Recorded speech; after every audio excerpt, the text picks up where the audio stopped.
ప్రపంచం మీద పుట్టినటువంటి ప్రతి ఒక్కరికి ఆహారం అనేది అవసరము. ఆ ఆహారం అనేటువంటిది స్వచ్ఛంగా ఉండాలి. కల్తీ అనేది జరిగినప్పుడు అనారోగ్యాల పాలవుతాము. ఆర్థిక ఇబ్బందులు జరుగుతాయి. ఇది ఏ మతానికి, దేశానికి సంబంధం లేనటువంటిది. అది అందరికీ, ప్రతి ఒక్కరికి, ప్రతి ఒక్క హ్యూమన్ బీయింగ్‌కి అవసరమైనటువంటి టాపిక్ అన్నమాట. ఆ సబ్జెక్టు చాలా విస్తృతమైనటువంటి సబ్జెక్ట్ ఇది. దీనిపైన దానికి సంబంధించిన కోర్సులే ఉంటాయి. ఇప్పుడు సపోజ్ ఫుడ్ సేఫ్టీ ఆఫీసర్స్ ఉన్నారనుకోండి. ఒక ఫుడ్ సేఫ్టీ ఆఫీసర్ కావాలంటే, దానికి సంబంధించిన కోర్సు చేసి కొన్ని సంవత్సరాలు చదివి, ఆ తర్వాత వాళ్ళు ఆ ఉద్యోగంలోకి వెళ్తారు. ఒక సంక్షిప్తంగా కొన్ని కొన్ని ఆహ్, ఏంటి కల్తీలు ఏ విధంగా జరుగుతున్నాయి? ఏమన్నా మనం ఇంటి వద్ద ఏమన్నా టెస్టులు జేసుకోవచ్చా? అనేది కొన్నిటిని మాత్రమే నేను మీకు ప్రస్తావించి చెప్తాను. ఆహారంలో జరిగేటువంటి కల్తీకి ముఖ్యంగా ఏంటంటే 3 రకాలుగా అని జెప్తారు. సో, మొదటిగా ఈ 3 రకాలుగా జరుగుతుంది అనే దాంట్లో ఉద్దేశపూర్వకంగా జరిగేటువంటి కల్తీలు అని చెప్తారు. సో, పూర్వకంగా అంటే దాని వెనకాల ఒక మోటో ఉంటుంది. ఒక ఆలోచన ఉంటుంది. అంటే ఒక మని ఆహ్, ఎక్కువ డబ్బును సంపాదించాలి. అనేటువంటి ఒక స్వార్థం అనేది ఎక్కువ ఉంటుంది. ఆ ఒక క్వాలిటీ ప్రొడక్ట్‌లో నాసిరకమైన ప్రొడక్ట్‌ని కలిపి అది తయారు చేయడం. సో, అప్పుడే అది అది ఉద్దేశపూర్వకం. దాని వెనక ఉన్నటువంటి అసలైన కోరికేంటంటే అది స్వార్థం. ఎక్కువ సంపాదించాలి. తక్కువ ఖర్చుతో ఎక్కువ సంపాదించాలి అనేటువంటిది దాని వెనుక ఉన్నటువంటి అసలైన మోటివ్. ఇది తర్వాత యాదృచ్ఛికంగా, ఇన్సిడెంటల్‌గా జరిగేటువంటి ఇదేంటంటే ఇప్పుడు కొన్ని ప్రొడక్ట్స్‌లో వాటరు యాడ్ చేస్తారు. యాడ్ చేసినప్పుడు ఏమైపోతుందంటే అపరిశుభ్రమైనటువంటి నీరు దాంట్లో కలపడం వల్ల అది అడల్టరేట్ అయితది. దాంట్లో బాక్టీరియా చేరొచ్చు, వైరస్ చేరొచ్చు, ఇంకా వేరే మలినాలు చేరొచ్చు. సో, ఈ విధంగా జరుగుతది. సో, ఈ ఆహారము అనేటువంటి ఇంకోటి ఆహ్, కె మెటా మన మెటాలిక్ అడల్టరేషన్ అని జెప్పి చెప్తారు. దాంట్లో ఏందంటే ఈ కెమికల్స్ గాని అట్లాంటివి వాడడం ఏదైతే అదొక రకమైనటువంటిది. బయోలాజికల్‌గా గూడా ఉంటుంది. ఇది అడల్టరేషను. అని అట్లా కొన్ని రకాలుగా మనం దాన్ని చెప్పుకోవచ్చు. ఫస్టు మొఖం కడిగిన తర్వాత ఇమ్మీడియేట్‌గా తాగేది పాలు, లేకపోతే టీ, లేకుంటే కాఫీ. సో, ఇక్కడి నుంచి మనం బిగిన్ చేద్దాం. లెఫ్ట్ సైడ్ గ్రీన్ కలర్‌లో ఉంది. అది ప్యూర్ మిల్క్ అని చూపిస్తుంది. ఈ ఇంకో పక్కన రెడ్ కలర్‌లో ఇంటూ మార్క్ ఉండి అడల్టరేటెడ్ మిల్క్ అని కనపడుతుంది. అయితే ఇప్పుడు మనం మిల్క్ ఏం చేయాలంటే, ఒక స్మూత్ సర్ఫేస్ ఉన్నటువంటి ఒక పలక లాంటిది తీసుకొని, దాని మీద మనం మిల్క్ ఒక డ్రాప్ మనం జారవిడవాలి. అంటే స్లాంటింగ్ అంటే ఇట్లా జారుడుగా ఉండేటువంటి ఒక పలకను ఆ విధంగా మనం పెట్టుకొని, దానిపైన ఒక చుక్క పాల చుక్క మనం డ్రాప్‌ని వెయ్యాలి. వేసినట్టయితే అది మెల్లగా ప్యూర్ మిల్క్ అయితే అది మెల్లగా జారుతుంది స్లోగా. తర్వాత జారుతున్నప్పుడు ఈ కొంచెం తెల్లదనంతోని ఒక చార ఏర్పడుతుంటది. తెల్లదనంతోని ఒక చార ఏర్పడుతుంది. ఇక్కడ చూడండి గ్రీన్ కలర్ దాంట్లో. ఇది ప్యూర్ మిల్క్ అన్నమాట. ఇక్కడ ఇంకో సైడు రెడ్ కలర్‌లో ఇంటూ మార్క్ ఉన్న దీంట్లో ఫ్రేమ్‌లో ఆ పైనుంచి జార విడిచినప్పుడు కిందకి డ్రాప్ ఏదైతే వచ్చిందో అక్కడ మాత్రమే ఏదో మిల్కీగా కనపడుతుంది గానీ, పైన అంతగా తెల్లగా వైట్‌గా లేదు. అంటే వాటర్ కంటెంట్ ఎక్కువుంది. అడల్టరేషను దాంట్లో ఉంది అని అర్థం. ప్యూర్ మిల్క్ కాదు అని చెప్పగలం. ఇది మిల్క్ కొరకు మనం ఇంట్లో హోమ్ టెస్ట్ అన్నమాట ఇది చేసుకునేది మనం. అయితే ఈ టెస్టులలో అన్నీ ఎట్లుంటాయంటే కొన్ని టెస్ట్లు యాసిడ్స్ తోని టెస్ట్ చేయాల్సి ఉంటుంది. కొన్నిట్లో హైడ్రోక్లోరిక్ యాసిడ్ తోని, అట్లా సల్ఫ్యూరిక్ యాసిడ్ తోని. ఈ యాసిడ్స్ మనం ఇంట్లో వాడలేము. ఇంట్లో వాడి దాన్ని చేయలేము. అది ఆ, ప్రమాదకరం కూడా. సో మనకి ఈజీ టెస్ట్లు మాత్రమే గృహిణులు ఇంట్లో చేసుకోవడానికి సులువుగా ఉంటుంది. సో ఇంకొక స్లైడ్ చూద్దాం. ఇక్కడ మీరు రెండు గ్లాసులు కనపడుతున్నాయి. ఒక దాంట్లో వైట్ కలర్ తోనే మిల్క్ ఉంది. ఇంకో దాంట్లో బ్లూ కలర్ అయిపోయిన మిల్క్ ఉంది. ఈ బ్లూ కలర్ అయిపోయినటువంటి మిల్క్ గ్లాస్ ఏదైతుందో అది మిల్క్ అడల్టరేట్ అన్నమాట, కల్తీ జరిగినట్టు. ఈ వైట్ దేమో ప్యూర్. ఏంటి, ఇప్పుడు ఇక్కడ ఏం చేసిండ్రంటే మిల్క్ తీసుకొని దాంట్లో అయోడిన్ డ్రాప్స్ వేస్తారు. మీరు అయోడిన్ చుక్కలు వేసినట్టయితే కాసేపటికి అది స్లోగా బ్లూగా మారిపోయింది. అంటే ఏంటి, ఆ పాలల్లో పిండి పదార్థం కలిసింది అని అర్థం. ఈ చిక్కదనం కొరకు దాంట్లో ఏం చేస్తారంటే పిండి పదార్థం కూడా కలుపుతారు అనమాట. సో వాటర్ కలపడం ఒక ఎత్తు, తర్వాత ఇది పిండి కలపడం ఇంకో ఇదనమాట. ఒక గ్లాస్లో కొంత పాలు తీసుకొని దాన్ని బాగా స్పూన్తో షేక్ చేస్తూ గిల కొట్టాలి. గిల కొట్టినట్టయితే ప్యూర్ మిల్క్ అనుకోండి, మీకు ఎక్కువ ఫోమ్ రాదు, దానిపైన నురగ అనేది ఎక్కువ రాదు. మీకు నురగ బాగా వచ్చింది అని అంటే దాని అర్థం ఏంటంటే దాంట్లో ఖచ్చితంగా డిటర్జెంట్ సోప్ పౌడర్ ఉంది అని అర్థం. అది ఉంటేనే ఆ నురుగు వస్తుంది, ఎక్కువ ఎక్కువ నురుగు. మామూలుగా అంతే కదా, ఇప్పుడు మనం షాంపూ కానీ ఏదన్నా కొంచెం వాటర్లో డ్రాప్ వేసుకొని దాన్ని షేక్ చేస్తే ఫుల్ నురగ వస్తుంది. అట్లనే మిల్క్లో డిటర్జెంట్ పౌడర్ అది సింథటిక్ మిల్క్ అంటే ఇప్పుడు కల్తీలతో పదార్థాలతో చేసినటువంటి ఆ, పాలు అన్నమాట. ఇది మనకు దాదాపు 1 ఇయర్ కిందనేమో ఇక్కడ మేడ్చల్ దగ్గర కొంతమంది వ్యక్తులు కలిసి ఇలాంటి కల్తీ పాలను కొన్ని వేల వేల లీటర్లు చేసి పంపించారు. దాంట్లో వైట్నెస్ కొరకు యూరియా కలపడము, ఆ తర్వాత కొంత షాంపూ కలుపు, లేకుంటే డిటర్జెంట్ పౌడర్ కలపడము, కొంత పిండి కలపడము, తర్వాత కొంత పాలు కలపడం, ఇవన్నిటితోని మిల్క్ తయారు చేయడం కల్తీ. ఇది చీప్గా తయారవుతుంది, మార్కెట్లో పంపిస్తారు. అట్లా లాభాలు చేసుకోవడానికి అది మన గవర్నమెంట్ పట్టుకున్నది. మీకు ఆ మిర్చీలకు ఎరుపు కలర్ కనపడుతుంది కదా, పైన పౌడర్ ఉంది చూడండి, ఆ, అది ఎరుపుదాం.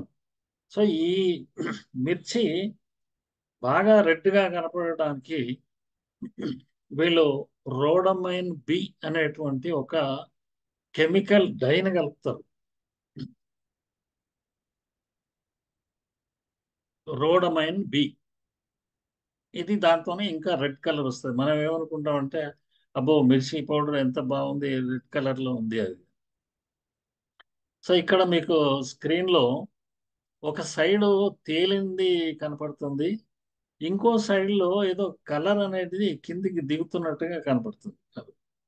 అంటే ఏంటి, ఈ రోడమైన్ బి అనేటువంటిది ఆ కలర్ కొరకు ఏదైతే డై వేస్తున్నారో అది నీటిలో, ఇప్పుడు ఒక గ్లాస్ లో వాటర్ తీసుకొని కొంత పౌడర్ ని మనం దానిపైన వేసినట్టయితే, ఆ ఒకవేళ అది కల్తీదైతే కలర్ తో కలర్ మిక్స్ చేసి కల్తీ చేసినట్టయితే ఆ కలర్ అనేది స్లోగా వాటర్ లో కిందికి దిగుతుంది. సో అది కలర్డ్ వాటర్ అయిపోతుంది. కలర్డ్ వాటర్ అయిపోయిందంటే ఖచ్చితంగా మిర్చి పౌడర్ అది కల్తీదే అని చెప్పి మనం చెప్పొచ్చు. సో ఈ మిర్చి పౌడర్కి ఈ ఒక్క కల్తీ కాకుండా ఏంటంటే ఆ, రంపపు పొడిని కలుపుతారు. ఎందుకు, క్వాంటిటీని పెంచడానికి. అంటే బాగా ఉమ్, ఉమ్, తక్కువ పొడి, దాంట్లో కొంత రంపు పొట్టు అది కలిపి వెయిట్ ఇంక్రీజ్ చేయడానికి క్వాంటిటీ పెంచడానికి ఈ విధంగా కలుపుతారు.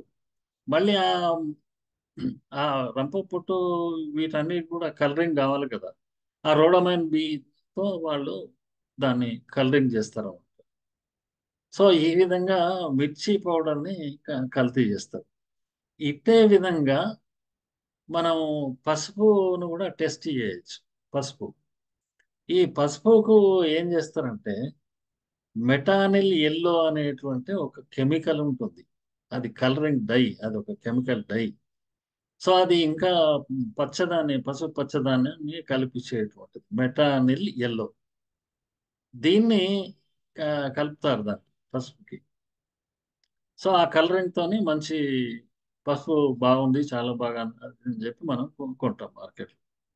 సో, దాన్ని గూడా ఇట్లనే గ్లాస్ లోపల వాటర్ తీసుకొని, వాటర్ పైన ఒక చెంచాడు పసుపు మనం వేసినట్టయితే, అది స్లోగా మీకు ప్యూర్ పసుపు అయితే అది ఎక్కువ కలర్డ్‌గా కాదు వాటర్ అది.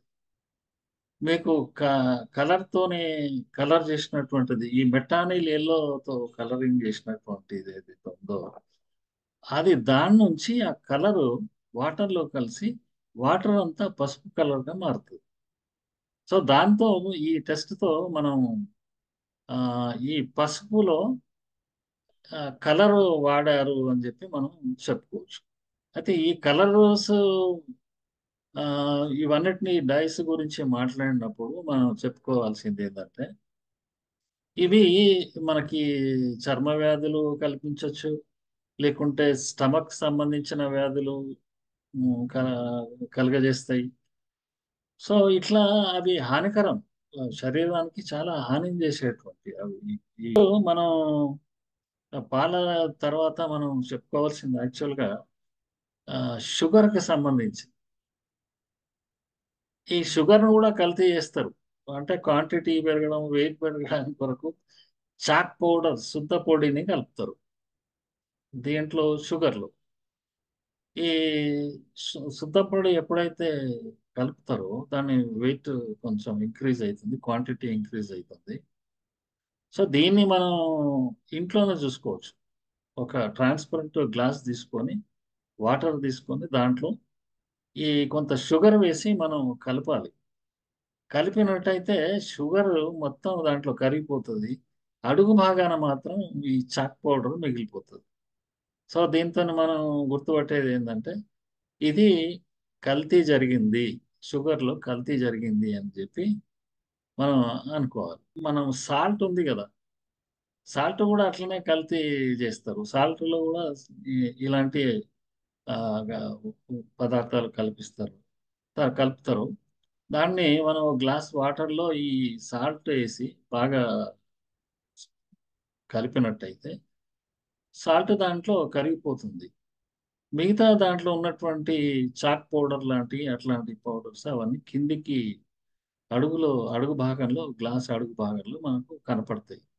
కాబట్టి ఆఖరికి ఉప్పును గూడా వదులుతలేరు. ఉప్పు గూడా కల్తీ చేస్తున్నారు అని చెప్పి మనం దాన్ని గుర్తుపట్టుకోవచ్చు.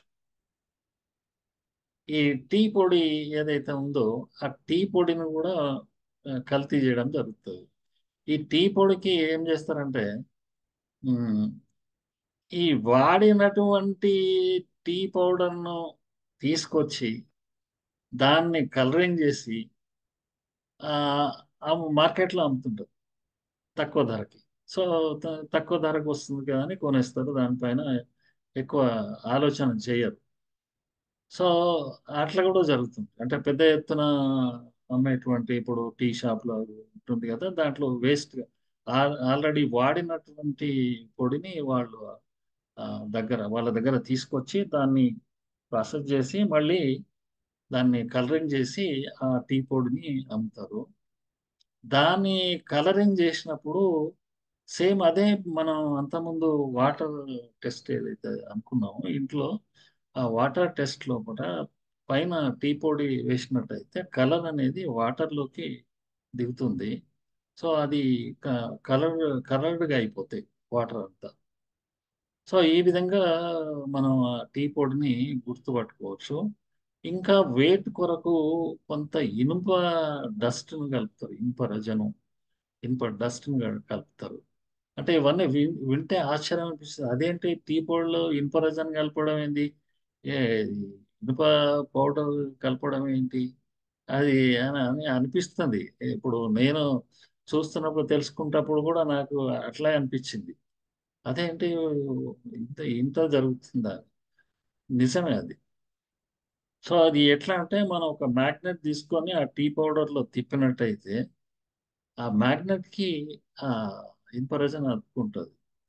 ఇది జనరల్‌గా అందరికీ తెలిసిందే. ఇన్ఫ్రారెడ్ అనేది మ్యాగ్నెట్‌కి అతుక్కునేది మనం సైన్స్‌లో చదువుకుందే అందరికి తెలిసిందే. సో, దానికి మ్యాగ్నెట్ దానిపైన ఇలాంటిది ఇంట్లోనే మనం తిప్పినట్టయితే ఇనుప రజన్ అనేదంతా మ్యాగ్నెట్‌కి పట్టుకుంటుంది. దాంట్లో కల్తీ ఉంది అని మనం గుర్తించొచ్చు.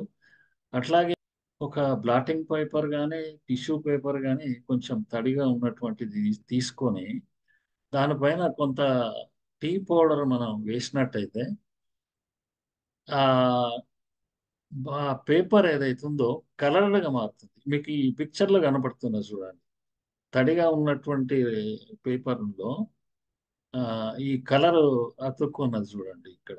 ఇక్కడ ఇంటూ మార్క్ పెట్టిన దాంట్లో మీకు కనపడుతుంది. కలర్డ్ అయిపోయింది. ఇదేంటంటే ఈ టెస్ట్ వల్ల మనకు తెలిసేదేంటంటే, అది కలరింగ్ చేసిండ్రు దానికి టీ పొడికి. అది మనం దాని ద్వారా గుర్తించొచ్చనమాట. మీకు మీకిక్కడ కాఫీ పొడికి సంబంధించిన కల్తీ పిక్చర్ ఒకటి మీకు కనపడుతుంది. దీంట్లో గ్రీన్ కలర్ దాంట్లో టిక్ మార్క్ ఒకటుందా అంటే అది ప్యూర్ అనమాట. ప్యూర్ కాఫీ పొడి. ఇంకో సైడ్‌లో రెడ్ కలర్‌లో ఇంటూ మార్క్ ఉంది. అది అడల్టరేటెడ్ కల్తీ జరిగినటువంటి కాఫీ కాఫీ పొడి.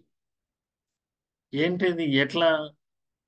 ఇప్పుడు ఆహ్, ఒక గ్లాస్ వాటర్ పైన మనం కాఫీ పొడి వేయాలి.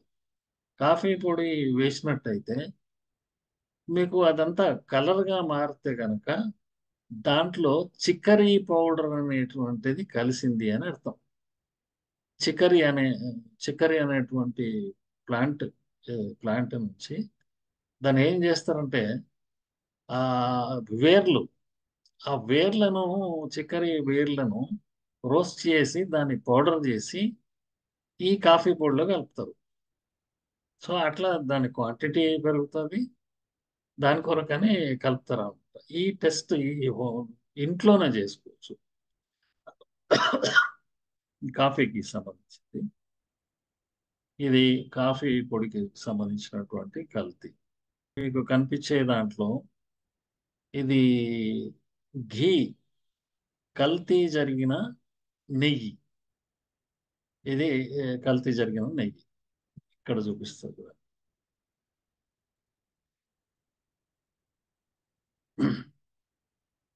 ఇదేంటంటే మీకు ఆహ్, నెయ్యి పైన కొన్ని అయోడిన్ చుక్కల్ని గనక వేసినట్టయితే అది కలర్ కాదు.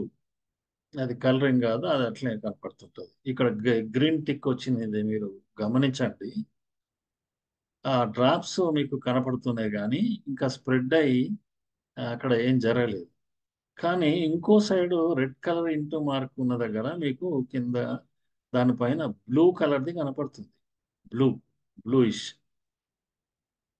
ఆ బ్లూయిష్ కలర్ ఏంటి అంటే, ఈ ఘీలో గూడా కొంత స్టార్చ్ పౌడర్ కలిసింది అని అర్థం. ఈ ఈ స్ జనరల్‌గా మనం సైన్స్‌లో నేర్చుకున్నదేంది? టించర్ అయోడిన్, స్టార్చ్ కలిస్తే కలరు బ్లూ కలర్‌గా మారిపోతుంది అనేటువంటిది విద్యార్థులందరికీ తెలిసినటువంటి విషయం. సో, ట ట మనము ఈ పిండి పదార్థం ఉంది అని తెలుసుకోవాలంటే మనకు అయోడిన్ టెస్ట్ చేసుకుంటే మనకి తెలిసిపోతది. టించర్ అయోడిన్ తీసుకొచ్చి అట్లా డ్రాప్‌లు వేస్తే గనక తెలిసిపోతది. తర్వాత మనం ఇంకొక రకంగా ఏంటంటే నెయ్యిని టెస్ట్ చేయడానికి నెయ్యిని కాచిన తర్వాత చల్లారిన తర్వాత దాన్ని ఫ్రీజర్లో పెట్టాలి. అంటే ఫ్రిడ్జ్లో పెట్టాలి. అంటే డీప్ ఫ్రిడ్జ్లో కాదు, మామూలుగా. సో ఫ్రీజర్లో పెట్టిన తర్వాత కొంతసేపటికి గడ్డ కడుతుంది. మీరు ఆ నెయ్యిని ఒక గ్లాస్లో, ట్రాన్స్పరెంట్ గ్లాస్లో తీసుకొని దాన్ని అదే విధంగా ఫ్రిడ్జ్లో పెట్టినట్టయితే కొంతసేపటి తర్వాత ఒక హాఫ్ అన్ అవర్ కొంతసేపటికి అదంతా గడ్డ కడుతుంది. గడ్డ కట్టిన తర్వాత మీరు బయటకు తీసి చూస్తే కొంత గడ్డ అనేది కింద ఉంటుంది, ఆయిల్ అనేది పైన ఉంటుంది. అంటే ఏంటి దాని అర్థము? ఆ నెయ్యిలో ఇతర ఆయిల్స్ కలిపి కల్తీ చేసారు అనేటువంటిది దాని అర్థం. సో ఈ విధంగా మనం ఇంట్లోనే ఒక చిన్న టెస్ట్ని చేసుకోవచ్చు. ఇది అడల్టరేటెడా కాదా, లేదు అంటే ఇంకొక టెస్ట్ చేసుకోవచ్చు. ఇప్పుడు నెయ్యికి ఉన్నటువంటి ఇదేంటంటే ఆ చే మన బాడీ టెంపరేచర్కు నెయ్యి స్లోగా కరిగిపోతుంది అన్నమాట. స్లోగా బాడీ టెంపరేచర్కి కరుగుతుంది. సో మనం అరచేతిలో కొంత నెయ్యిని వేసుకున్నట్టయితే అది ఒక ఈవెన్గా కరుగుతూ ఉంటుంది. ఒకే విధంగా మెల్లగా కరిగిపోతుంటుంది అన్నమాట. అది లేదు, అది అట్లా కరగడం లేదు, బ్రేక్ అవుతూ ముద్దలు ముద్దలుగా ఏర్పడుతున్నది అని అంటే ఖచ్చితంగా అది కల్తీ నెయ్యి, కల్తీ జరిగింది. దాంట్లో స్టార్చ్ కూడా ఉండే అవకాశం ఉంటుంది. ఇతర పిండి పదార్థాలకు సంబంధించిన గుజ్జు ఆ, కలిపిండ్రు అని చెప్పి మనం అర్థం చేసుకోవచ్చు. ఇప్పుడు ఏంటంటే గడ్డగట్టేటువంటి టెంపరేచర్ పాయింట్స్ అనేటువంటి ఒక్కొక్క ఆయిల్కి ఒక్కొక్క డిగ్రీ ఉంటుంది. అది ఒక డిగ్రీ స్థాయిలో గడ్డగడుతుంది. మిగతా ఆయిల్స్ లేట్గా కట్ కడతాయి. సో కొబ్బరి నూనెకి ఏంటి, కొంచెం చల్లదనం అంటే మనం ఫ్రిడ్జ్లో పెట్టినాం అనుకోండి, అది కొంత గడ్డ కడుతుంది, పైన కొంచెం ఆయిల్ లాగా తేలుతుంది. సో అట్లా కొంత దాన్ని బట్టి మనం కోకోనట్ ఆయిల్ లోపల మనకి కల్తీ జరిగింది అనేది కొంత మనం తెలుసుకోవచ్చు. ఇప్పుడు కూరగాయల విషయానికి వస్తే అది మీరు ఇక్కడ నేచురల్ గా ఉన్నటువంటి బెండకాయని చూడండి, దాని కలర్ అబ్జర్వ్ చేయండి. సో దీన్ని ఏం చేస్తారంటే ఆ మాలకైట్ గ్రీన్ అనేటువంటి ఒక డై ఉంటుంది. మాలకైట్ గ్రీన్, ఇదేంటంటే ఇది కెమికల్ డైయే. ఈ కూరగాయలు, బఠానీలు, తర్వాత బెండకాయ, కాకరకాయ, ఇట్లాంటి అన్నిటినీ ఆ ఆ కలర్లో ముంచుతారనమాట. కలర్లో ముంచి తీస్తే ఈ గ్రీనిష్ కలర్, మాలకైట్ గ్రీన్, ఆ కెమికల్ పేరు మాలకైట్ గ్రీన్, అది క్రిస్టల్ గాను కొంచెం ఆ, క్రిస్టల్ పౌడర్ లాగా ఇట్లా ఫామ్ లో ఉంటుంది. ఇవన్నీ ఏంటంటే మీకు కల్తీ చేసే వాళ్ళు ఆన్లైన్ కూడా తెప్పించుకుంటారు. సో ఇలాంటిది కూడా ఉంది. ఆ, సో అట్లా ఆ, చేసుకొని దాన్ని కలరింగ్ చేసి అట్రాక్షన్ కొరకు దాన్ని కలరింగ్ చేయడం జరుగుతుంది. ఆ కెమికల్ వాటర్లో దీన్ని ముంచుతారనమాట. బఠానీ గింజలు కానీ, బెండకాయలు కానీ, కాకరకాయ కానీ, ఇలాంటివన్నీ కూరగాయలు గ్రీనిష్ కలర్ కనపడడానికి, అట్రాక్టివ్ ఉండడానికి. పచ్చిమిర్చి ఉంటుంది, ఆఖరికి పచ్చిమిర్చిని కూడా వదలరు, దాన్ని కూడా కలరింగ్ చేస్తారు, అంటే అట్రాక్షన్. అయితే మరి బఠానీ గింజలు, ఇట్లాంటి పచ్చి బఠానీ ఉంది కదా, సింపుల్ టెస్ట్ ఏంటిది, ఒక గ్లాస్ ఆఫ్ వాటర్ తీసుకొని దాంట్లో ఈ బఠానీలను వేసినట్టయితే దానికి ఉన్న కలర్ అంతా వాటర్లోకి వచ్చేస్తుంది చాలా వరకు. అది అప్పుడే తెలిసిపోతుంది ఇది దీనికి కలరింగ్ చేసినటువంటిది, ఈజీగా తెలిసిపోతుంది. లేదు, ఒక దూదిని తడిపి ఆ దూదితోని ఈ కాకరకాయను, బెండకాయను, వీటి పైన కాస్త మనం రుద్దినట్టయితే ఈ దూదికి ఆ కలరు అంటుకుంటుంది అనమాట. ఈ టెస్ట్ తోను మనకి ఇది కలరింగ్ చేసినటువంటి కూరగాయ అని చెప్పి మనం తెలుసుకోవచ్చు. సో ఈ గ్రీన్ కలర్ కొరకు వాడేటువంటి కెమికల్ డై మాలకైట్ గ్రీన్. ఆర్టిఫిషియల్ గా పండడానికి, లేకుంటే దాంట్లో మార్పులు తీసుకురావడానికి ఏం చేస్తారంటే, ఆ కూరగాయలు అట్రాక్షన్ ఉండడానికి దీనికి కొన్ని ఇంజెక్షన్స్ ఇస్తారు. సో దాంతో అది బాగా తాజాగా కనపడడము, మంచి షైనింగ్ తో ఉండడము, ఇట్లాంటివి జరుగుతాయి. అది హెల్త్ కు ప్రమాదం. ఇది చూడండి. ఆఖరికి సంత్రానము ఇలాంటి కమలా పండ్లు అంటారు కదా. సో వాటిని కూడా ఆఖరికి వదలరు, దానికి కూడా ఇంజెక్ట్ చేస్తున్నారు. ఇప్పుడు ఇక్కడ మనం గమనించుకోవాల్సింది ఏంటంటే, ఆర్టిఫిషియల్ స్వీటనర్స్ అని ఉంటాయి. అంటే మనం షుగర్ కాకుండా ఆర్టిఫిషియల్ స్వీట్నర్స్, షుగర్ షుగర్ కాకుండా సాక్కరైన్ అనే ఉంటుంది. అది షుగర్కు 400 రెట్ల తీపిదనాన్ని ఇస్తుంది. టేబుల్ షుగర్ ఉంటుంది కదా మనం వాడుకునేది టీలో వేసుకుంటాం, దానికంటే 400 టైమ్స్ ఎక్కువ స్వీట్ ఉంటుంది సాకరైన్.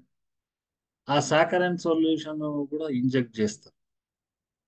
అట్లాగే సుక్రలోజ్ అనేటువంటి ఒక స్వీట్నర్, అది దాదాపు 400 to 600 టైమ్స్ టేబుల్ షుగర్ కంటే స్వీట్ ఉంటుంది. సో దాన్ని ఇంజెక్ట్ చేస్తారు, ఎందుకంటే ఆ ఫ్రూట్స్ లో స్వీట్నెస్ రావడానికి అది ఇంజెక్ట్ చేస్తారు అన్నమాట. సో ఈ విధంగా కల్తీ అంటే ఎక్కడ ఏ ఆహార పదార్థాన్ని వదలకుండా అన్ని చోట్ల కల్తీ అనేటువంటిది జరుగుతుంది. అయితే ఈ ఫుడ్ ప్రోడక్ట్స్, ఇప్పుడు మనం ఆర్టిఫిషియల్ రైపనింగ్ కి వాడేటువంటి కాల్షియం కార్బైడ్ అనేది వాడతారు. ఈ మామిడి పండ్లు ఇది తొందరగా పండడానికి, అరటి పండ్లు తొందరగా పక్వానికి రావడానికి, ఇవన్నీ. సో కాల్షియం కార్బైడ్ ఇలాంటివి ఇంకా ఇతర కొన్ని ఉన్నాయి, అది వాడతారు. దాంతోనే తొందరగా అవి కలర్ మారుతుంది, అవి పండినట్టుగా పక్వానికి వచ్చినట్టుగా మనకు అనిపిస్తుంది. కానీ లోపల గట్టిదనం ఉంటుంది. అది పండిన పండుకు దానికి ఆ, తేడా తెలుస్తుంది. అవి వాడినప్పుడు ఏం జరుగుతుందంటే కొంతమందికి రియాక్షన్స్ వస్తాయి. ఏం రియాక్షను అంటే ఇప్పుడు అవి తిన్నప్పుడు, ఆ ఫ్రూట్స్ తిన్నప్పుడు కొంతమందికి పెదవులు కొంత ఆ, దురద, ఉబ్బడము, నాలుక పెచ్చడము, నాలుక ఇట్లాంటివి జరుగుతాయి. తర్వాత కడుపులో, స్టమక్ పైన కూడా ఇది ప్రభావాన్ని చూపిస్తుంటుంది. ఇది వెరీ డేంజరస్. సో మనం ఇంకోటి మన ఇంట్లో వాడేటువంటిది అల్లం వెల్లుల్లి పేస్ట్. ఇక దీని మహత్యం ఎట్లుంటుందంటే, దాంట్లో కల్తీలు ఏ విధంగా ఉంటాయంటే, అరటి గెల ఉంటుంది కదా, ఆ గెల, అరటి పండ్లు అవి తీసేసిన తర్వాత ఆ గెలను పై భాగాన్ని చెక్కి దాన్ని కట్ చేస్తారు పీసెస్ కింద. కట్ చేసి దాన్ని అంతా గ్రైండ్ చేస్తారు. దాంట్లో కొన్ని మురిగిపోయిన ఆలుగడ్డలు, అవి పాడైపోయినాయి అవన్నీ ఆలుగడ్డలు వేసి దాన్ని కలుపుతారు. సో ఈ విధంగా గ్రైండ్ చేసి టేస్ట్ కొరకు కొంత సిట్రిక్ యాసిడ్ని కలిపి ఈ విధంగా వాటిని కల్తీలు చేసి మార్కెట్లో అమ్ముతారు. సో ఈ ప్రోడక్ట్స్ అన్నిటికీ పైన వాళ్ళు అమ్మేటువంటి ప్యాకెట్స్ అవన్నిటికీ బ్రాండ్లు ఏమి ఉండవు. కొంతమంది ఒకవేళ బ్రాండెడ్ అని చెప్పినా వాటికి ఆ గుర్తులు ఉండే అవకాశం లేదు.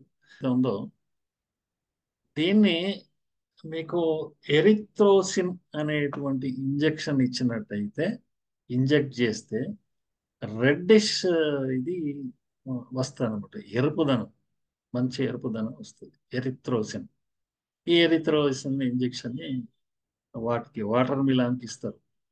దాంట్లో స్వీట్నెస్ పెరగడానికి నేను ఇప్పుడు చెప్పిన కదా, సూక్రలోజ్ కానీ, సాకరైన్ కానీ, ఇంకా ఇతర స్వీట్ ఎక్కువగా చేయడానికి, పెంచడానికి స్వీట్నెస్ కూడా దాంట్లో ఇంజెక్ట్ చేస్తారు. అట్లా ఈ వాటర్ మిలాన్ ఇదవుతుంది. సో మనం ఇంట్లో ఏం చేయాలంటే ఒక టెస్ట్ చేసుకోవాలి.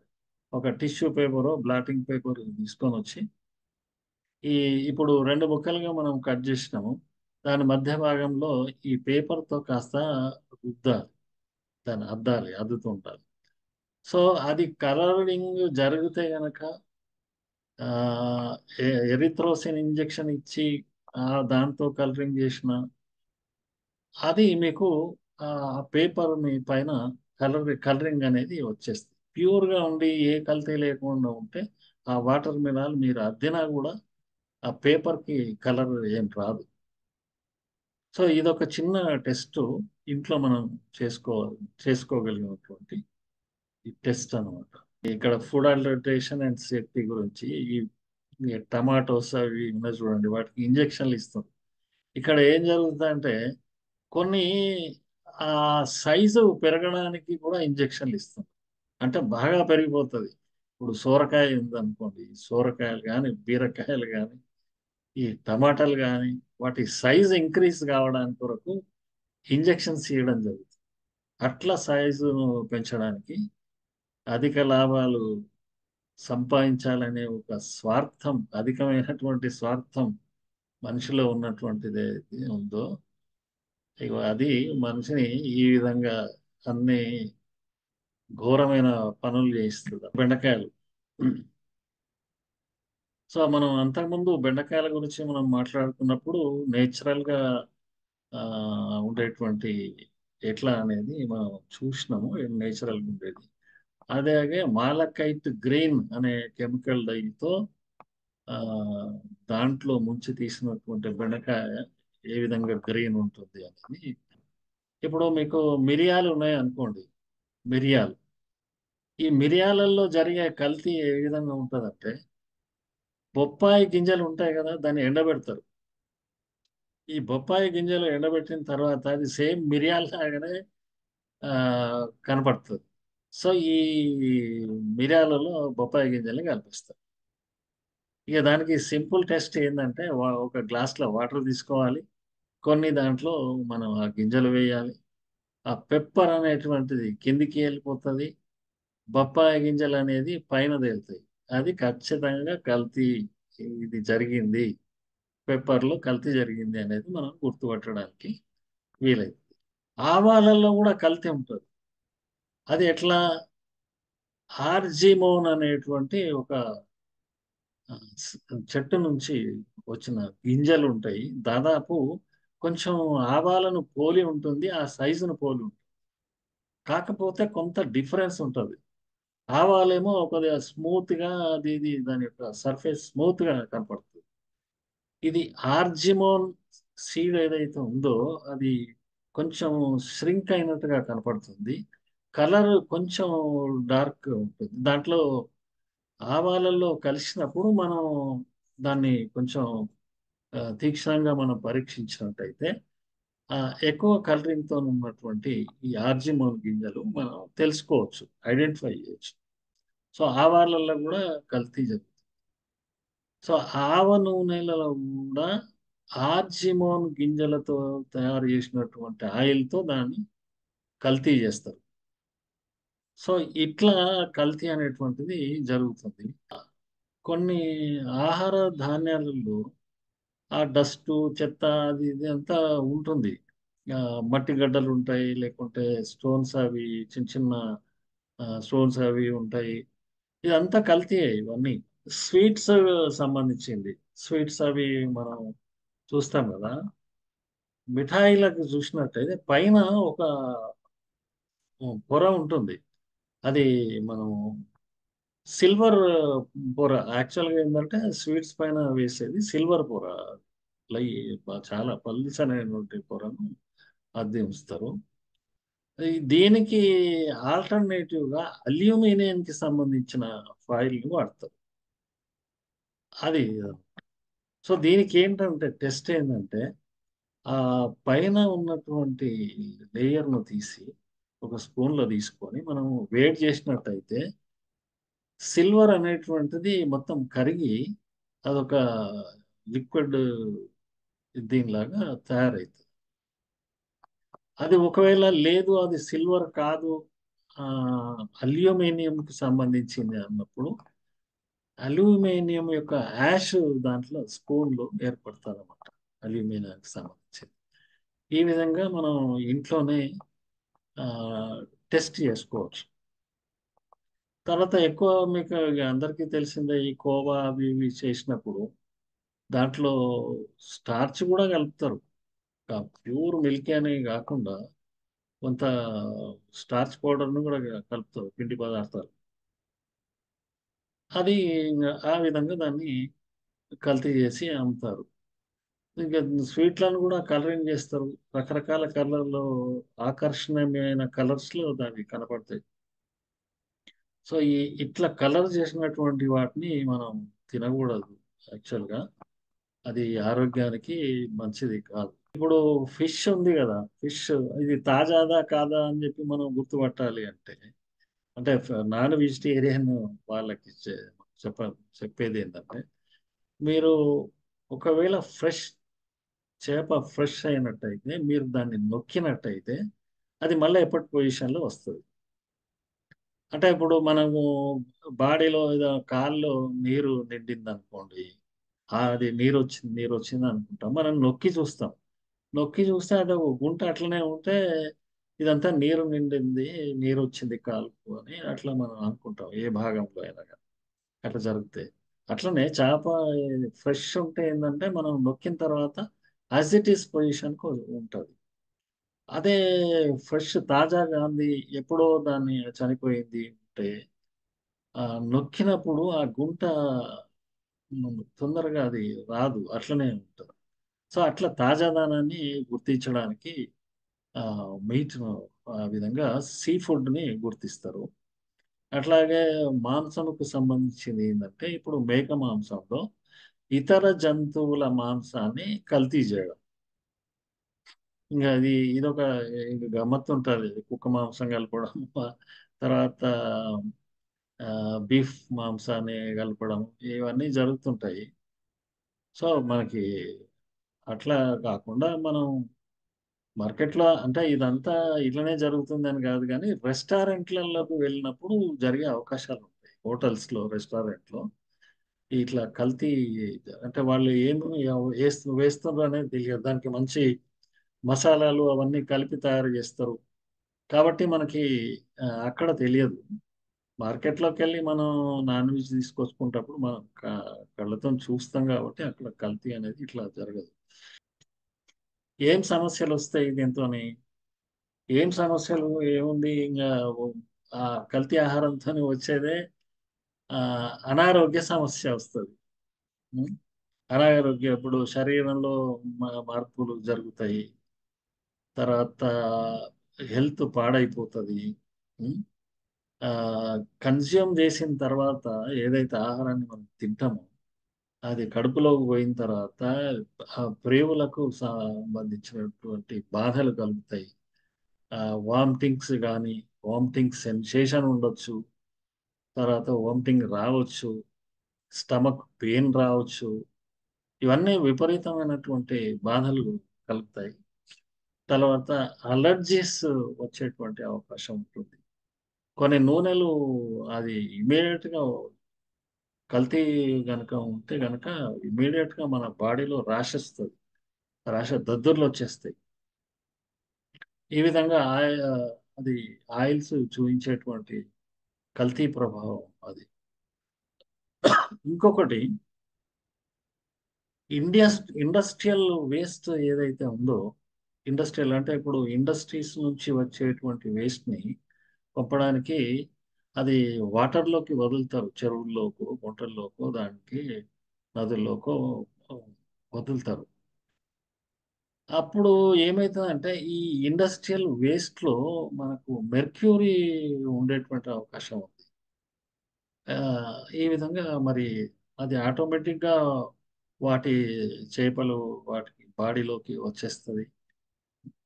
అది అలాంటి చేపల్ని కనుక మనం తింటే దాంట్లో మెర్క్యూరీ భాగం ఎక్కువ ఉంటుంది. ఈ మెర్క్యూరీ భాగం ఎక్కువ ఉంటుంది కాబట్టి అలాంటి చేపలు మనం తిన్నట్టయితే మనకి మెదడు దెబ్బతినే అవకాశం ఉంది. ఇది చాలా వెరీ డేంజరస్ థింగ్. అట్లాంటిది లెడ్ లెడ్ కనుక ఎక్కువ ఉంటే గనక అది కిడ్నీస్ ఎఫెక్ట్ అవుతుంది. మెర్క్యూరీతో ఏంటంటే మన బ్రెయిన్ మీద అది ఎఫెక్ట్ చూపిస్తుంది. క్యాన్సర్ వచ్చే అవకాశం ఉంటుంది. లెడ్ వల్ల కూడా అదే జరుగుతుంది. లెడ్ క్రోమేట్ అనేటువంటి ఏదైతే కల్తీ కొరకు వాడతారు, అదొక లెడ్ క్రోమేట్ అనే ఒక డై, అదొక కలరింగ్ డై. అది వాడినప్పుడు అది ఈ లెడ్ అనేది కూడా మంచిది కాదు. సో అట్లా శరీరం మీద ఎఫెక్ట్ మనకి చూపిస్తారు. సో ఇవన్నీ లెడ్ క్రోమేట్ కావచ్చు, మాలకైట్ గ్రీన్ కావచ్చు, రోడమైన్ బి కావచ్చు, ఇట్లా చాలా ఉన్నాయి మనం చెప్పుకోవడానికి. ఇవన్నీ ఎఫెక్ట్ ఇస్తాయి, కలర్స్ కలర్స్ అవన్నీ. అలాగే ఆర్జిమోన్ సీడ్స్ అని మనం ఎప్పుడైతే ఆవాళ్ళలో కలుపుతున్నాం, కలిపి చేస్తారో అది కూడా బాడీ మీద చెడు ఎఫెక్టే చూపిస్తుంది. ఆర్జిమోన్ శరీరం మీద అంటే ఇంటర్నల్ గా ఉండే ప్రతి అవయవం మీద కొన్ని కొన్ని కెమికల్స్, కొన్ని కొన్ని కల్తీ పదార్థాలు కొన్ని కొన్ని రకాలుగా ప్రభావం చూపించడం స్టార్ట్ చేస్తాయి. కొన్ని కిడ్నీ దెబ్బతీస్తాయి, కొన్ని మెదడు దెబ్బతీస్తాయి, కొన్ని అన్నవాహికను ప్రేగుల్ని పైన ఎఫెక్ట్ చూపిస్తుంది. కొన్ని స్కిన్ పైన ర్యాషెస్ కలుగుతాయి. అది ఆ విధంగా స్కిన్ మీద ప్రభావం చూపిస్తుంది. కంటి చూపు మీద చూపించవచ్చు. ఆ తర్వాత కొన్ని ఇప్పుడు మనం అల్లం వెల్లుల్లి ఏదైతే అన్నం దాంట్లో సిట్రిక్ యాసిడ్ దాని యొక్క ఘాటు కూరకు కలుపుతారో అది మనం అలాంటి కలిపినటువంటి ఏదైనా తీసుకుంటే కనుక నాలుక పైన మంట ఏర్పడుతుంది. అది బ్లీడింగ్ అయ్యే అవకాశం కూడా ఉంటుంది పెంచడం వల్ల. సో ఇలాంటి ప్రమాదాలు కూడా ఉన్నాయి. అది కొంతమందికి ఏదైతే ఎఫెక్ట్ జరుగుతుందో అది వాళ్ళకే తెలుసు ఈ విధంగా జరిగింది అనేది. మనం ఏంటంటే కొంచెం అప్పుడప్పుడు టీవీలలో, వీడియోలలో మనం చూస్తుంటాం కాబట్టి అది ఇక మనకు దృష్టికి వస్తుంది. సో ఇది శరీరం యొక్క మొత్తం అవయవాలు గుండె మీద ప్రభావం కొన్ని చూపిస్తాయి, ఊపిరితిత్తుల మీద ప్రభావం కొన్ని చూపిస్తాయి, రక్తనాళాల మీద కొన్ని ప్రభావం చూపిస్తాయి. ఇట్లా టోటల్ శరీరంలో ఏ భాగమైనా కానీ చెడిపోవచ్చు. క్యాన్సర్ లాంటి వ్యాధులు రావచ్చు, పక్షవాతం అనే వ్యాధి రావచ్చు, మెదడు దెబ్బతినొచ్చు. ఇలాంటి అన్ని అనర్థాలు ఈ కల్తీల వల్ల జరుగుతాయి అన్నమాట.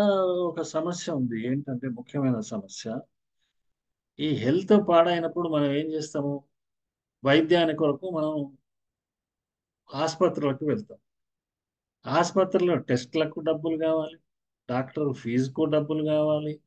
ఈ విధంగా ఈ ఒకవైపు హెల్త్ పాడైతుంది. ఆ తర్వాత ఆర్థికంగా కూడా మనం ఎక్కువ భారం మన మీద ఉంటుందన్నమాట. కొన్ని కొన్ని విచిత్రాలు ఏంటంటే కొన్ని కల్తీ పదార్థాల వల్ల టెస్టికల్స్ మీద ప్రభావం చూపిస్తుంది. వృషణాల మీద, టెస్టికల్స్ మీద. అట్లా అప్పుడు అది పునరుత్పత్తికి సంబంధించిన దేనిపైన ప్రభావం చూపిస్తుంది. ఉత్పత్తికి సంబంధించినటువంటి వాటి మీద ప్రభావం చూపిస్తుంది. ఇక నెక్స్ట్ చట్టాలు, సెక్షన్ అయితే ఇప్పుడు ఏంటి మరి ఇది ఎవరు డీల్ చేస్తారు అంటే కేంద్రం లోపట health and family welfare ministry అనేది దాని యొక్క అండర్లో ఇది జరుగు ఈ ఈ ఇదైతే కల్తీకి సంబంధించింది. ఫుడ్ సేఫ్టీ, ఫుడ్ స్టాండర్డ్స్ ఇవన్నీ కూడా ఫ్యామ్ హెల్త్ అండ్ ఫ్యామిలీ వెల్ఫేర్ శాఖ దాని అండర్లో ఇవి ఉంటాయి అన్నమాట. అయితే ఇది సెంట్రల్ గవర్నమెంట్ చేతిలో ఉంది ఇది. ఆ ఆ శాఖ ఏదైతే ఉందో, మినిస్ట్రీ దాంట్లో దాని కింద ఉంటుంది. ఆ, దీనికి సంబంధించిన food safety and food safety and standards అనేది డిపార్ట్మెంట్ చేతిలో అది ఉంటుందన్నమాట.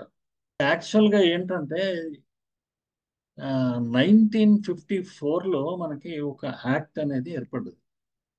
Ninth prevention of food adulteration act 1954. ఇది చట్టం. ఈ చట్టంలో కల్తీలకు సంబంధించినటువంటి అన్ని కూడా దాంట్లో పొందుపరచడం జరిగింది. సో మరి అంతకుముందు ఏమన్నా చట్టాలు ఉన్నాయా అంటే, బ్రిటిష్ గవర్నమెంట్ ఉన్నప్పుడు ఉంది చట్టం. 1860లో ఇండియన్ పీనల్ కోడ్ అనేది అప్పుడు ఏర్పడ్డది. ఆ కోడ్లో 272, 273 అనేటువంటి రెండు సెక్షన్స్ ఉన్నాయి. ఆ సెక్షన్స్ అన్ని కూడా ఫుడ్ అడల్టరేషన్ డీల్ చేస్తాయి, ఈ కల్తీకి సంబంధించినటువంటి. అంటే మనము సో ఇట్లా ఉన్నటువంటి దాన్ని మనమంతా రివ్యూ చేసుకొని ఇండిపెండెన్స్ తర్వాత ప్రత్యేకమైన ఒక చట్టాన్ని మనం తీసుకురావడం జరిగింది. ఆయన తర్వాత దాన్ని మళ్ళీ రివ్యూ చేసుకుంటూ దాంట్లో అమెండ్మెంట్స్ అనేటువంటిది చేయడం జరిగింది. 1964లో ఒక అమెండ్మెంట్ జరిగింది. కొన్ని మార్పులు చేస్తూ, ఆ చట్టంలో మార్పులు చేస్తూ అమలు దాంట్లో మార్పు అమెండ్మెంట్ తీసుకురావడం జరిగింది. ఆ తర్వాత మళ్ళీ నెక్స్ట్ 1976లో మళ్ళీ అమెండ్మెంట్స్ చేయడం జరిగింది. ఆ చట్టానికి సవరణలు 1976 తర్వాత మళ్ళీ 86లో సవరణ జరిగింది. మళ్ళీ అమెండ్మెంట్స్. అంటే మనకి అనుభవంలోకి వచ్చిన విషయాలన్నిటినీ పరిగణనకు తీసుకొని మళ్ళీ దాన్ని రివ్యూ చేసుకుంటూ అమెండ్మెంట్స్ అనేది తీసుకురావడం జరిగింది. అట్లా ఇంప్రూవ్ చేసుకుంటూ వచ్చాం. 86 తర్వాత మళ్ళీ 1995లో మళ్ళీ అమెండ్మెంట్ జరిగింది. సో ఇన్నిసార్లు అమెండ్మెంట్స్ జరుగుతున్నప్పుడు ఇవే కాకుండా ప్రత్యేకమైనటువంటి చట్టాలు కూడా ఉన్నాయి. ఏంటిది? ఇప్పుడు ఈ కల్తీకి ఒక్కొక్క దానికి, ఈ ఫుడ్ కల్తీకి ఒక రెగ్యులేషన్ లేక ఆర్డర్, ఫలానే ఫుడ్ కల్తీకి ఇది అనే ఆర్డర్స్ అని అట్లా మధ్య మధ్యన ఆ, ఈ విధంగా రెగ్యులేషన్స్, యాక్ట్స్ అనేది దేని దానికి వచ్చినాయి. సో తర్వాత ఏం జరిగిందంటే 2006లో ఈ 1954 యాక్టు, ఆ తర్వాత జరిగిన అమెండ్మెంట్స్తో సహా, ఆ తర్వాత ఈ మధ్య మధ్యన వచ్చినటువంటి విడివిడిగా వచ్చిన రెగ్యులేషన్స్, యాక్ట్లు, రెగ్యులేషన్స్ ఇవన్నీ రద్దు చేస్తూ 2006లో ఒక యాక్ట్ ఏర్పాటు చేయడం, చట్టం తీసుకురావడం జరిగింది. Food safety and standards authority of India దేని కింద వస్తుంది. సో ఇది వీళ్ళు ఏంటి, మళ్ళీ వాళ్ళు స్టేట్లలో వాళ్ళకి సంబంధించినటువంటి ఆఫీసెస్ ఉంటాయి. అన్ని స్టేట్స్లో ఉంటాయి. అట్లానే తెలంగాణ స్టేట్లో కూడా ఇవన్నీ ఉన్నాయి. సో మనం ఈ చట్టాల గురించి చెప్పుకున్నప్పుడు ఒక చిన్న విషయం మనం మాట్లాడుకుందాం. ఏంటంటే ఈ కల్తీలలో ఒక 19 టాప్ సిటీస్ అన్నిటిని మనం తీసుకున్నారు సర్వేలు. 19 సిటీలన్నిటిని తీసుకొని అడల్ట్రేషన్ యొక్క దీన్ని పరిశీలిస్తే హైదరాబాద్ సిటీ నంబర్ 1, అంటే కల్తీలలో నెంబర్ 1. సో ఇప్పుడు మనకి ఏమనిపిస్తుంది, అరే మన హైదరాబాద్ ఇంత ఇట్లా ఉందా, ఇంత కల్తీలు జరుగుతున్నాయా అని అనిపిస్తుంది. అది నిజమే. ఎందుకు నిజము? దీంట్లో ఎన్సిఆర్బి అనేది ఒకటి ఉంది, national crime record bureau, NCRB. ఈ ఎన్సిఆర్బి ర్యాంకింగ్ తయారు చేస్తుంది. నేషనల్ అది కేసెస్ ఆధారంగా చేస్తుంది. దీంట్లో వాళ్ళు పరిశీలించిన ఇన్ని సిటీస్ అన్నిలో కేసులలో 84% ఒక హైదరాబాద్ ఉన్నాయి. అంటే ఇప్పుడు మీరు హైదరాబాద్ తీవ్రత, అందుకే మీరు ఇప్పుడు వింటున్న వాళ్ళు జాగ్రత్త, ఏ ఆహారం తీసుకోవాలి అంటే ఈ జాగ్రత్త చూడండి. ఆ, ఏది తీసుకోవాలో మనం అది అదొక మనకు ఒక ఛాలెంజ్ అది. ఏంటంటే ఏది తినాలి, ఇప్పుడు మన ముందున్న సమస్య ఏం తినాలి, ఏ ఫుడ్ తీసుకోవాలి అనేది ఒక మనకున్న ఛాలెంజ్ అది. ఇది ఉంది. ఇక మన స్టేట్ యొక్క మహత్యం ఏంటంటే, మన స్టేట్ మొత్తం కంట్రీలో తీసుకుంటే అది రెండవ స్థానంలో ఉన్నది. తెలంగాణ స్టేట్ సెకండ్ పొజిషన్ లో ఉంది. సెకండ్ పొజిషన్ లో. ఈ ఇప్పుడు ఎట్లా ఇది, ఏంటి మన పరిస్థితి? అచ్చా, పోనీ ఇంకో వైపు మనం ఆలోచిస్తే, మరి ఫుడ్ స్టాండర్డ్ ఫుడ్ అనేది ఉన్నటువంటిది, ఫుడ్ సేఫ్టీ బాగా పాటించేటువంటి స్టేట్స్ ఏమన్నా ఉన్నాయా అంటే ఉన్నాయి. ఏది? ఈ ఫుడ్ సేఫ్టీ స్టాండర్డ్స్ ని మెయింటైన్ చేసే స్టేట్స్లలో కేరళ నంబర్ 1. అంటే సేఫ్టీ అండ్ స్టాండర్డ్ లో కూడా నంబర్ 1. సెకండ్ పొజిషన్ లో తమిళనాడు. తమిళనాడు ఉన్నది. థర్డ్ పొజిషన్ లో జమ్మూ అండ్ కాశ్మీర్. జమ్మూ కాశ్మీర్. ఇవి అంటే ఒక మంచి ఫుడ్ స్టాండర్డ్ ను మెయింటైన్ చేసేటువంటి స్టేట్స్లలో టాప్ 3 ర్యాంకింగ్ స్టేట్స్ ఇవి. ఇండియా పరిస్థితి మనం చూసుకున్నట్టయితే, గ్లోబల్ గా ఒక 113 కంట్రీలలో సర్వే జరిగింది. 113 కంట్రీస్ లో సర్వే జరిగింది. ఆ సర్వేలలో మనం ఏ స్థానంలో ఉన్నామంటే 68వ స్థానంలో ఉన్నాం మనం. 68 అంటే కంట్రీగా చెప్పుకున్నప్పుడు మనం చాలా వెనుకబడి ఉన్నాము అని చెప్పుకోవచ్చు. సో మరి ఇప్పుడు ఇంటర్నేషనల్ ఎక్స్పోర్ట్ అనేది జరుగుతుంది. ఆహార పదార్థాలని మనం బయట దేశాలకి ఆ, పంపించడం జరుగుతుంది. అవి ఇంటర్నేషనల్ లెవెల్లో కంపెనీస్ డీల్ చేస్తాయి. సో దాంట్లో కొంత స్టాండర్డ్స్ మెయింటైన్ చేసేటువంటి ఒక కొన్ని కంపెనీల గురించి మనం చెప్పుకుందాం. ఇది ఏంటంటే ఇంటర్నేషనల్ స్టాండర్డ్ గా మెయింటైన్ చేసేటువంటిది, చాలా పాపులర్ గా ఉండేటువంటి కంపెనీస్ లో నెస్లే. ఇది కొంచెం బాగా దాదాపు 190 కంట్రీస్ లో దీని యొక్క నెట్వర్క్ ఉన్నది, నెస్లే కంపెనీ. సో ఇది international companies. Cargill, Unilever, PepsiCo, Tyson foods, Mondelez international, Danone, Archer Daniel Midland ADM, అట్లాగే వాల్మార్ట్, మెక్డొనాల్డ్స్. ఈ ఇవి ఒక ముఖ్యమైనటువంటి ఒక 10 టాప్ ఇంటర్నేషనల్ ఎక్స్పోర్ట్ చేసేటువంటి కంపెనీస్. అవి అన్ని స్టాండర్డ్స్ ను మెయింటైన్ చేసి ఇతర దేశాలకి ఈ ప్రోడక్ట్స్ ను పంపిస్తాయి. అంటే ఫుడ్ను, ఆహార పదార్థాలు కలెక్ట్ చేసిన కాడ నుంచి అంటే ఆ సేకరణ కూడా ఒక హైజీనిక్ గా ఉండేటువంటి విధానంలోనే సేకరణ చేయడం, ఆ ప్రాసెస్ చేసేటప్పుడు కూడా హైజీనిక్ గా చేయడము, తర్వాత దాన్ని ప్యాకేజ్ ప్యాకింగ్ కి వాడేటువంటి మెటీరియల్, ప్యాకింగ్ పైన మళ్ళీ లేబులింగ్. లేబులింగ్ లో ఏముంటది? మీకు ఆ లేబుల్ ఖచ్చితంగా దానిపైన లేబుల్ ఉండాలి. ఆ లేబుల్లో ఏం మెన్షన్ చేయాలి అంటే దాంట్లో ఉండే కంటెంట్స్ ఏమేమి ఉన్నాయి, ఆహార పదార్థాలు దాంట్లో ఏమేమి ఉన్నాయి అనేది అది మెన్షన్ చేయాల్సి ఉంటుంది. ఖచ్చితంగా దాంట్లో ఏమేమి ఉన్నాయి, కంటెంట్స్ ఏమేమి ఉన్నాయి, కార్బోహైడ్రేట్స్ ఎంత ఉంది, ఇంకా విటమిన్స్ ఏమున్నాయి, ఇంకా తర్వాత ఏమేమి పదార్థాలు దాంట్లో కలిసి ఉన్నాయి ఆ ప్రోడక్ట్లు, ఇవన్నీ మెన్షన్ చేయాలి.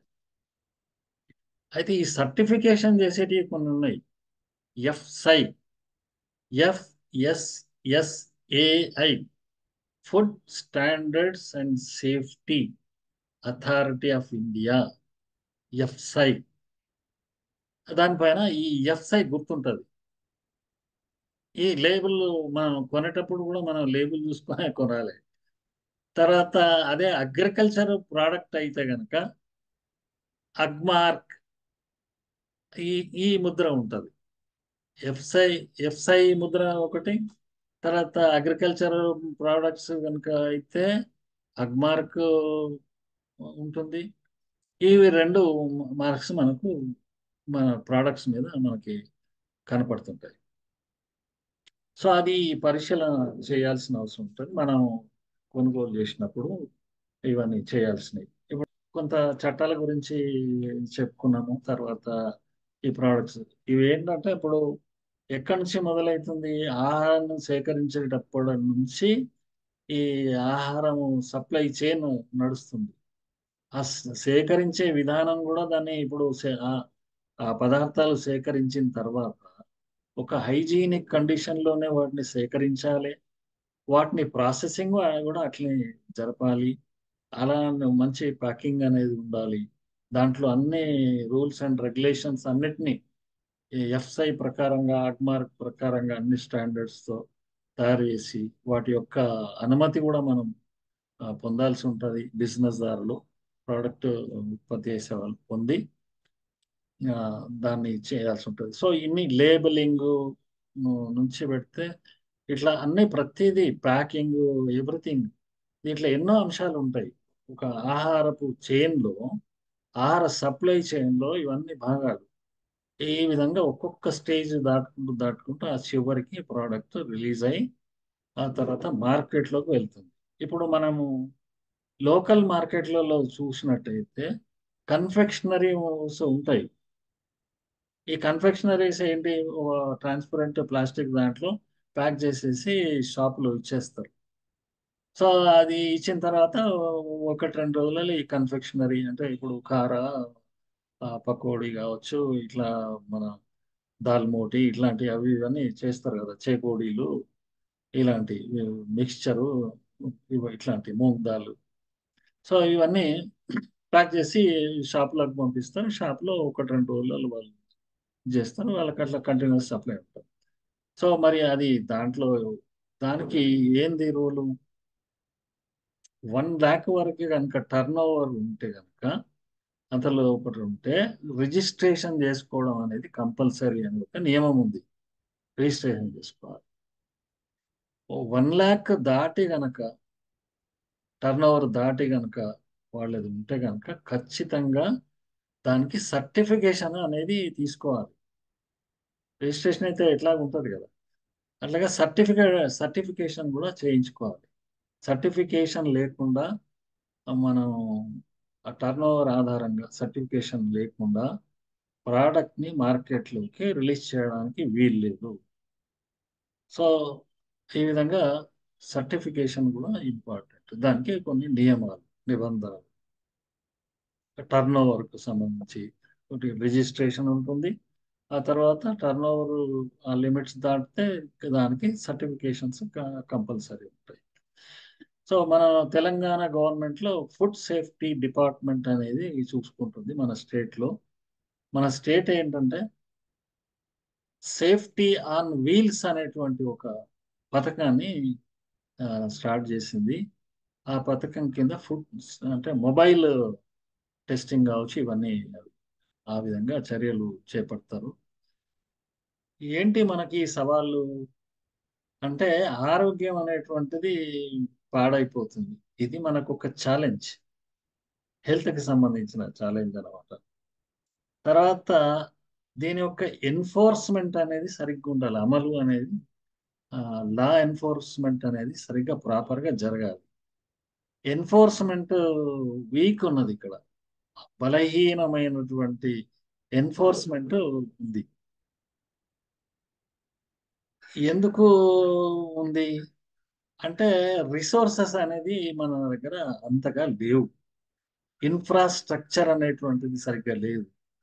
ఆ విధంగా విస్తృతంగా మనం తనిఖీలు చేయగలిగినటువంటి స్థితిలో లేము. ఈ బలహీనమైనటువంటి అమలు అంటే ఇప్పుడు ఈ ఈ చట్టాలను స్ట్రిక్ట్‌గా అమలు చేయాలి. శిక్షలు ఏదో పెట్టాలి, అవన్నీ అమలు చేయాలి. సో అట్లా లేదు ఇప్పుడున్న పరిస్థితి. మనకి ఎక్కడ మొబైల్ వ్యాన్స్ ఎక్కడ కూడా టెస్ట్ చేసినట్టుగా మనం కాలనీలోకి వచ్చి చేసినట్టుగా మనకి ఎక్కడ కనపడదు. ఏదో ఒక సమస్య మనకి. అట్లాగే ఆరోగ్య ప్రమాదాలు కూడా జరుగుతాయి. ఈ ఆరోగ్య ప్రమాదాలు ఏంటి? ఇప్పుడు మనం మాట్లాడుకున్నాం హెల్త్ హజార్డ్స్ ఏవైతే మనకి కల్తీల వల్ల జరిగేటువంటిది, ఇవన్నీ హజార్డ్స్. ఇది ఒక ఛాలెంజే మనకి. తర్వాత పబ్లిక్ లో అవేర్నెస్ అనేటువంటిది తక్కువగా ఉంటుంది. ఇది ఒక కారణం. పబ్లిక్ అవేర్నెస్ అంటే ప్రజలకి అవగాహన ఉండాలి. ఇప్పుడు దీంట్లో ఒకటి డిఏఆర్టి, డార్ట్ అని ఉంటుంది. మీకు ఈట్ హెల్దీ ఇండియా .gov.in అనే వెబ్సైట్లో మీకు ఈ డార్ట్ ప్రోగ్రామ్ ఉంటుంది. డార్ట్ అంటే డి అంటే direct detecting adulteration rapid test, detecting adulteration rapid test dot. ఇది దీంట్లో చాలా విషయాలు, ఏది ఎట్లా అడల్టరేట్ చేస్తారు, ఆ, దానికి ఎట్లా అనేది దాంట్లో చాలా వరకు మనకి దొరుకుతాయి. మరి ఇప్పుడు మనం ఈ ఛాలెంజెస్, మన ముందున్న ఛాలెంజెస్ ఏంటిదనేంత వరకు మనం మాట్లాడుకున్నాం. ఎందుకంటే ప్రతి గవర్నమెంట్ పబ్లిక్ హెల్త్ని కాపాడు, వాళ్ళ ఆర్థికంగా దెబ్బతినకుండా చూడాల్సి ఉంటుంది. ఒకవైపు మనకు అన్ఎంప్లాయ్మెంట్ అనేది ఒకవైపు మనకు ఉన్నటువంటి ఒక ఛాలెంజ్. ఇవన్నీ చుట్టుముట్టి ఉన్నాయి ఆల్రెడీ. సో ఈ ఛాలెంజ్ మరి ఏంటి, నివారణకి ఏదైనా మార్గాలు ఉన్నాయా అంటే ఖచ్చితంగా నివారణకైతే మార్గాలు ఉంటాయి. దాన్ని అమలు చేసేటువంటి విధానమే ఆ, కావాలి. దానికి ఒక ఇన్ఫ్రాస్ట్రక్చర్ కావాలి. ఏంటి, ఏం చేయొచ్చు? ఇప్పుడు చాలా వరకు ఫుడ్ సేఫ్టీ ఆఫీసర్స్ ఇక్కడ పనిచేస్తుంటారు. ఏంటి ఇప్పుడు మీకు రెస్టారెంట్లలో పోతే మీకు ఆర్టిఫిషియల్ కలరింగ్ ఎక్కువ చేసినటువంటి ఫ్రైలు అవి, నాన్ వెజ్ ఐటమ్స్ అవి ఇవి దొరుకుతాయి. చికెన్ ఫ్రై, తర్వాత చికెన్ 65 అని, మంచూరియా, చికెన్ మంచూరియా అని, మటన్ మంచూరియా అని, ఇవన్నీ ఉంటాయి. అది ఆర్టిఫిషియల్ కలర్. తర్వాత ఒక రకమైన మాంసంలో మరో రకమైన కల్తీ జరుగుతుంది. ఇవన్నీ దాడులు చేస్తేనే కానీ బయటపడేటువంటిది కాదు. సో అప్పుడు మన ఏంటి నివారణలో, ఆ, ఏ ఎట్లా నివారించబడుతుంది అంటే ఎక్కువగా విస్తృతమైనటువంటి తనిఖీలు జరగాలి. హోటళ్ళు, రెస్టారెంట్లు ఇట్లాంటి చోట, తర్వాత ఫుడ్ ప్రోడక్ట్స్ అమ్మేటువంటి మాల్స్ కానీ, మార్కెట్స్ కానీ, తర్వాత వెజిటబుల్ మార్కెట్స్ కానీ, ఇవన్నిట్లో అని ఆ, మొత్తం ఎక్కడ ఏం జరుగుతుంది, ఏం అనేది చూడాలి. ముఖ్యంగా మనను వేధిస్తున్నటువంటిది మిల్క్ అడల్టరేషన్ అనేది అందరికీ ఇది జరుగుతున్నటువంటి. ఇంటింటా ప్రతి ఒక్కరు పాలు, టీయో లేక కాఫీయో ఖచ్చితంగా తాగుతారు. సో అది ఇంకా మనం రెగ్యులర్ గా తీసుకునే ఆహారం ఆ మిల్క్ కాబట్టి అదే కల్తీ అయితే మరి మన హెల్త్ ఏం కావాలి అనేది మనం ఆలోచించుకోవాలి.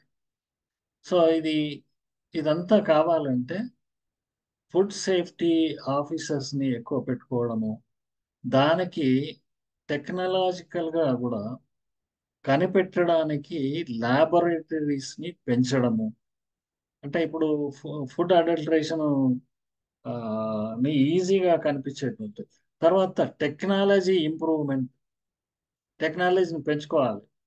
టెక్నాలజీని పెంచుకోవాలంటే ఇప్పుడు ఈజీగా మనం ఆ, గుర్తుపట్టగలిగినటువంటి టెస్టులు చేయగలిగాం. అంటే ఇంటర్నేషనల్ గా ఏం జరుగుతుంది, ఇతర కంట్రీస్ ఏ విధంగా టెస్టులు చేస్తున్నాయి, ఇతర ఇప్పుడు వరల్డ్ హెల్త్ ఆర్గనైజేషన్ ఉంటుంది. అది వాళ్ళు కొన్ని స్టాండర్డ్స్ నిర్దేశిస్తారు. WHO, world health organisation. ఈ వరల్డ్ హెల్త్ ఆర్గనైజేషన్ వాళ్ళు నుంచి ఫుడ్ స్టాండర్డ్స్ ను డిసైడ్ చేసేది ఏంది? కోడెక్స్ ఎలిమెంటేరియస్ అనేటువంటి ఆర్గనైజేషన్. దాని ద్వారా ఇంటర్నేషనల్ ఫుడ్ స్టాండర్డ్స్ సంబంధించిన రెగ్యులేషన్స్, యాక్ట్స్ అది వాళ్ళు డబ్ల్యూహెచ్ఓ వాళ్ళు చేస్తారు. ఆ దానికి కట్టుబడే ఇప్పుడు ఇంటర్నేషనల్ సప్లయర్స్ ఏదైతే ఉన్నారో వాళ్ళు వాటి ఆ స్టాండర్డ్స్ లోపల ప్రోడక్ట్స్ ని తయారు చేయడం జరుగుతుంది. ఇది కోడెక్స్ ఎలిమెంటేరియస్ అనే ఆర్గనైజేషన్. సో ఇది వరల్డ్ ఇది. సో మనకి ఆ అంతర్జాతీయంగా ఉన్నటువంటి ఫుడ్ లేబొరేటరీస్ తో ఒక కోఆర్డినేషన్ ఉండాలి మనకి కూడా. తర్వాత కంట్రోల్కి ఇంటర్నేషనల్లీ ఏదైతే పద్ధతులు టెక్నాలజీని వాడుతుందో అది మనం తెలుసుకోవాల్సినటువంటి అవసరం ఉంటుంది. అలాంటి దాన్ని మనం ఆ, తీసుకోవాలి. సో ఇదొకటి నివారణలో ఇది. తర్వాత మొబైల్ వ్యాన్స్ అంటే ఇప్పుడు స్పాట్లో అక్కడికక్కడే టెస్టులు చేసి నిర్ధారణ చేయగలిగినటువంటి ల్యాబొరేటరీస్ మొబైల్గా కొన్నిటిని చాలా చోట్ల ఉండాలి. అది డిస్ట్రిక్ట్ లెవెల్లోనూ మండల్ లెవెల్లోనూ ఖచ్చితంగా ఉండాలి. ఎందుకంటే చాలా ప్రాంతాలకి చేరలేని పరిస్థితి.